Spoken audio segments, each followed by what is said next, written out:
L'édito politique d'Yves Tréhard du Figaro. Yves, ce matin, vous nous dites ce que cache l'affrontement Hollande-Valls. Oui, alors Hollande et Valls ont déjeuné ensemble hier et c'était, nous dit-on, cordial. Il paraît que ça s'est bien passé. Admettons, on attend le prochain accès de fièvre. Alors si Valls se montre aussi pressant et offensif pour participer à la primaire de la gauche, en janvier, c'est bien sûr parce qu'il pense qu'il ferait mieux qu'Hollande, ça c'est évident.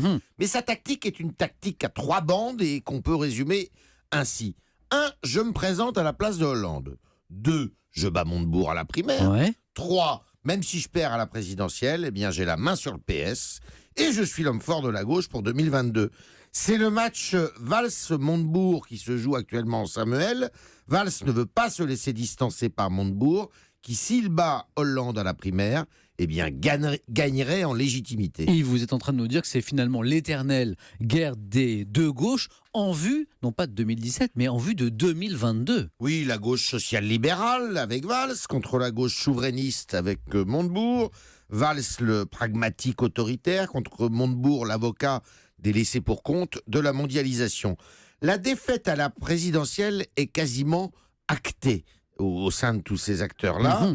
C'est la prise du PS pour l'après 2017, pour l'après Hollande, qui est au cœur de la bataille. Hollande mise hors jeu en janvier à la primaire ou en mai à la présidentielle. Eh bien, l'avenir appartiendra à l'un des deux quinquagénaires pour une refondation, une reconstruction du PS à la main de l'un ou de l'autre. Yves, il y a quelqu'un qu'il ne faut bien sûr pas oublier, c'est Emmanuel Macron. Macron, le 3e larron. Et ça arrive.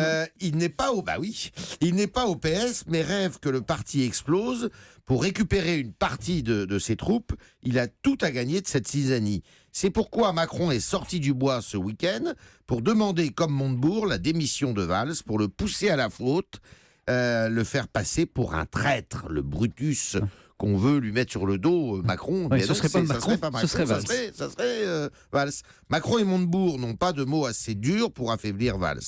En fait, derrière Hollande, c'est entre Valls, Montebourg et Macron que se joue l'avenir de la gauche de gouvernement, Samuel. Voilà, et que la présidentielle de 2017 n'est qu'une répétition à gauche, en tout cas en vue de celle de 2022. Merci Yves.